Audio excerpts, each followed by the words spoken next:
On October 11th, 2012, Film Courage attended a press roundtable interview with actress Anne Heche for the film That's What She Said. For more information on the film, please visit that'swhatshesaidmovie.com. For more videos and articles on empowering actors, filmmakers, and other creatives, please visit filmcourage.com. That's great. Really, yeah. You got a big response. I'm really happy to hear it. I'm glad we are relating to people. I think that's one of the things that's refreshing about it. No. I think that I wanted to ask you, the film is, I've lived in New York, so I understand there's bizarre relationships can develop, and there's almost a magnet for people who come together and that would never come together. Yes. And I wanted to ask you, tell us how, or tell me how, how you guys work together to build those bizarre, interchangeable, but bonded relationships. Well, I think we all have lived in New York, so we knew, there were a couple of things going on. One, it was about where you get in New York if you're single and you haven't found a partner or a mate, and how lonely that is, and how the city becomes an obstacle to you. That's really difficult. And then the other, being new to the city with Alia's character being so new, and then New York becomes this beast in a way that you have to navigate and struggle with to overcome. And we really were all kind of friends brought together by friends. So Carrie really thinks and believes this is a movie about friendship. I believe this is a movie about finding friendship even at the darkest hour, and learning to, have faith even when you don't have it, and learning to trust. That's my character's journey, I think. But we all came together through different friends. Alec Baldwin called me, told me that we had to read this script. He and I were in 20th Century together with Kelly Overby, the writer. I didn't know that she wrote. He thought I could pull off this character. I read it on my way to New York. I called, and said, let me meet Carrie before I get back home after doing a Letterman appearance. Mm-hmm. I thought that somebody who could play a hilarious sex addict, nymphomaniac, was Alia. I had just done Cedar Rapids with Alia. So I called her on the way back to the airport, and by the time I got home, she had read it and said she was in. So what is that? Marcia DeBonis, of course, was in the play when it was done off-Broadway 9 years ago. We were all bonded through other friends or our own friendship. So, and odd that I would know Alia. Yes. Bizarre that Alec Baldwin would be telling me to read Kelly Overby's script. So in that was truth already, and that's the easiest kind of truth to then get on camera because it's organic. You said you lived in New York. How different were your escapades in New York than the character that you play? Most of my escapades were getting my Labrador dog into the back of my car to drive to Brooklyn, where I worked at Avenue M Studios shooting a soap opera, and battling being a 17, 18-year-old playing twins, being afraid that I was going to get fired because who wouldn't fire me? I had no idea what I was doing. And driving back to my waitressing job on the Upper East Side that I had to back me up in case I would get canned from the show Another World. Wow. So mine was all the triangle of my ridiculous life until finally I was late enough setting up the tables for my waitressing job. Soon people at the restaurant were starting to recognize that I was on a soap opera, and then I would be calling the studio to say, I can't, I slept through my alarm because I was working late last night, and they're like, working doing what? I was closing the bar at 2 o'clock in the morning. So finally I had to quit that job. But it was 4 years of a soap opera, which was a soap opera. That's what my escapades were. Also looking for love, also battling the city, but in a different way as a working young actress. You think it's easier looking for love now than it was then, or easier? Sure, they cast it for me. It's perfect. That man walked into the room. Awesome, he's cute. I love him. Let's go there. Now I have a baby. It just it got much easier for me as I got older. So what challenged you most about the role? You know, I want to go back for a moment to the story about playing twins on Another World and doing your waitressing job. Were you, when you got cast as on Another World, how long? And you said that was 4 years as Another World, or 4 years that you managed both a waitressing job? Oh, no. The waitressing job went away in the first year. I was on Another World for 4 years. That's amazing that you would maintain that and have that backup. Do you do that often, have that plan B just in case? I do so many things right now. I guess I do. I've never seen it quite as saying I have a backup plan, but I guess I do. It's so funny to put it that way, but I'm always doing a bunch of different stuff, and maybe that is out of, I mean, my family, it's no secret, was very, very poor, and I don't want that for my life or my children's life again, certainly. But some might say I could relax a bit more and know that that's not going to happen to me. I'm not going to end up in a car. But for better or worse, I love doing different things. So, you know, maybe my sunblock line is a backup to my acting. Yes. I don't think you'll need that. So what challenged you most about your role? Oh, Dee Dee, gosh, I opened the script and there was a girl who was hungover, fell out of bed, got up, brushed her teeth while smoking a cigarette, Right. and then I stopped. I was like, what? First of all, I've never read anything like that. I thought that's one of the most absurd things in the world, but to actually describe a character that way and taking action that way, because it's such punishment and such self-abuse and such addiction that that girl, I mean, it reads funny, so the challenge is make all that nasty stuff funny. Who is she? You know, we've got to, this is the beginning, I can't imagine where the script is going to go. But there's so much self-destructiveness in that behavior that I really had to go into some dark, what I felt needed to be really, really dark waters of a person who had lost hope for themselves, and then make that funny. So that was a pretty wild beginning to a character in a story about, you know, redemption, finding faith in your friends.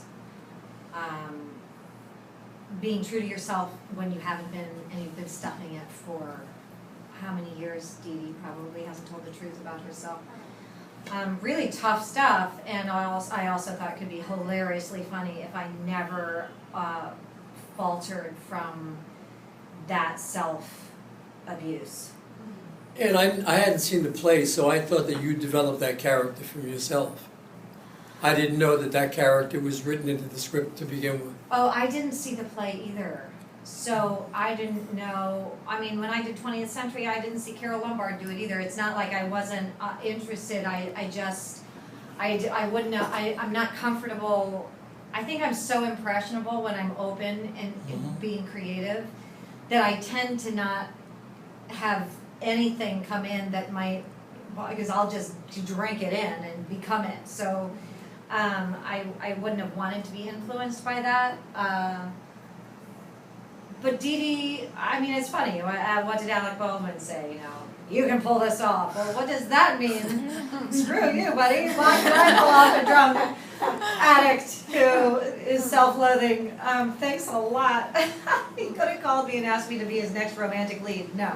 He says, go get this movie made for our friends. But I take that as a genuinely huge compliment, because I think Dee Dee is a very complicated woman that we don't get to see very much because she's not worried about if people like her or not. And we're in a world where every single movie, if it has a woman in it, it's usually wrapped around the woman wanting to be liked in some way, either in her life or she's young, she's the ingenue, she's a hero, she's the lover of somebody, she's the grandmother, she's a chef, she's, you know, we always have these women that we're like somehow supposed to relate to in these gorgeous, motherly, loving sexy ways, and I just wanted to strip all that away and see what would happen. And what I'm really in love with is that people are finding they relate to it, because it's like watching yourself on your worst day, and I do it worse, so you can laugh at it. Why do you think people? What the project was like with Carrie, what the directing process was like, and what you enjoyed most about it, and what were the parts you could have done without? It's always a challenge to make an independent film. It's always a challenge to make a low-budget film. So that being said, Carrie is the reason this movie got made. She's the champion of it. I don't know, it would not exist without her belief and her stamina and her sacrifice of everything, including her bank account, to get it made. Working with somebody like that is inspiring and addicting. You know, she's a ball of fire, and she's about as skinny as a twig, and it's really funny that she's got so much energy and life and world and presence around her. I think she would make anything happen, and I'm really, really proud of her for fighting so hard for this movie, because I think it's going to turn her into the director she wants to be. With enough people seeing her work, that she'll be able to continue that as a career. I know she really wants to do that. But the challenges are, I said we had to do all of our locations in between times when people don't work in New York. So all of our scenes were about 10 pages long. The bar room scene at the end of the movie, it was probably 15 pages long. And we would have to, we were working in a stinky, stanky, cranky, horrible bar that we started at 4 o'clock in the morning when it closed, and had to end the scene by 4 o'clock in the afternoon when it had to open. So we were rolling around literally in beer and muck and mire for about 10 days, and that was just one scene. The rest was the same. It was a trip. It was hard. It was hard work. We would arrive. I remember Alia saying to me, we were shooting in the coffee shop was actually a pizza parlor, and we came in the morning, and there were stools at the pizza counter, and he was making the pizza sauce that they were going to serve in the joint while, his business needed to continue while we were shooting, which is in and of itself hilarious. And Allie, there were no chairs, no makeup chairs or hair chairs. There was no coffee spread, nothing. No, this didn't exist. And we showed up, and it was 4 a.m. as it was every day, and there were stools with no back. And we looked over, and there was a tray of the leftover Dorito packs from lunch the day before for breakfast. And Allie looked at me, and she's like, "Man, I told you I'd do anything for you, but this might even be pushing it." It was a moment that was one of our lows. Like, wow, I'm so tired I can't even stand up, and my chair doesn't even have a back, and I'm smelling garlic floor. It was really funny, and of course we laughed about it, and she was joking, but it was not an easy shoot. I kept saying, have we hired the homeless to be our extras? I'm not sure if this person knows what action means. And it was after that, there's a scene where I'm supposed to be eating a sandwich, and I don't know where the extras came from. We're background players. One was supposed to bump into me, and my sandwich is supposed to go out of my hand, and I knew that these were, genuinely green actors. And so I went up to them, I said, when you do a push, just leave it up to me. Like, basically, you can go through and brush, and I'll give it a big whirl, and my sandwich will drop. And they're like, yeah. And I just see as I'm talking to them, they're getting more and more excited about this moment. We never had time to rehearse anything. Everything that we shot was basically stolen on some street that we were going to get kicked off if we did another take. So we're like, okay, we're ready to go. We got the sandwich. We're ready to go, guys. So I see them walking down. They're getting into place. And I'm like, good luck on this one. So we hear action, and I start walking, and I see this guy coming toward me, and I think he's got a glint in his eye. He is so excited to be, bam! Boom! And I flew across the street into the one phone booth that exists in all of East New York. I'm telling you, there is one phone booth that still exists, which now probably doesn't. And my head cracked into it, and I splatted down onto the street. And And I'm kind of in the alley, and it's whatever, 2:30 in the morning or something, and of course I'm thinking, like every actress would, did we get the shot? Was that funny? Do I have a concussion? Oh, I must. Oh, I must have a concussion because there's a lot of people, staring over me like this and trying to get me into a car to get to the hospital. It was those moments that were happening kind of almost dangerously every day to get this movie made. And as we talked about the struggle of it, it's in there, it is in there. We probably will never experience something that is on that level of filmmaking again in our life, I hope. You're someone who's always been very socially conscious. There have been some big fundraisers here in LA, most recently President Obama, and I'm wondering if you had an opportunity to go to any of them, what that I was didn't. like. I was actually at another fundraiser, which I care equally about, I would say more so. I was at Sick Kids in Toronto when that happened, and I do a fundraiser for the Sick Kids Hospital, and that was my choice of fundraising activity. I wanted to, James and I go and support the hospital, and I wanted to take Homer this year so that he would have an opportunity to talk to the kids after we came home last year. He was really kind of moved and I would say confused about what that means to have a hospital where everyone in it is a child and everyone is sick. So we committed to take him there this year. And I have given money to the Obama campaign online, and now they bombard me with emails every day. So as an actor, what happened? I was like, why do I do that? Why didn't I just walk into an office? What? As an actor, what do you think happened on the first debate? Oh God, I'm not going to get into that. That's probably the most boring conversation you can hear an actor talk about politics. I won't go there. I won't do that to you. Just one last question, Anne, if I may. Why do you think it is that independent film is more willing to take a risk on darker female characters, whereas Hollywood likes the shiny, happy person, it seems like? Prettier girls make more money? I don't know.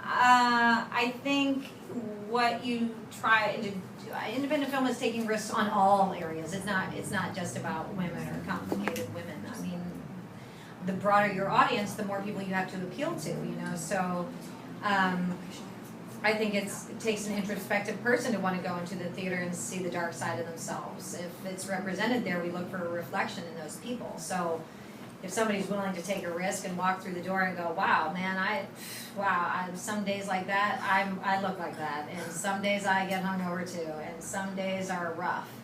That takes a particular kind of person. It does not take a particular kind of person to watch me with my hair curled and my lipstick on and a pretty lace dress, and if that's easy to digest, that's easy to digest, and more people would like to digest that. So both are valid. It's just that's why we have so many different media outlets. Some people like to hear and not see. So we have the radio. There are so many different ways that we can get and participate in the arts. And fortunately, I'm able to be able to get into some independent film and really rough things up a little bit. And then I'm doing Save Me on NBC, and hopefully I'll have be as lovable and accessible as I can possibly be, so everyone can giggle with me that way too. Thank you so much for coming. Thank you. Thank you.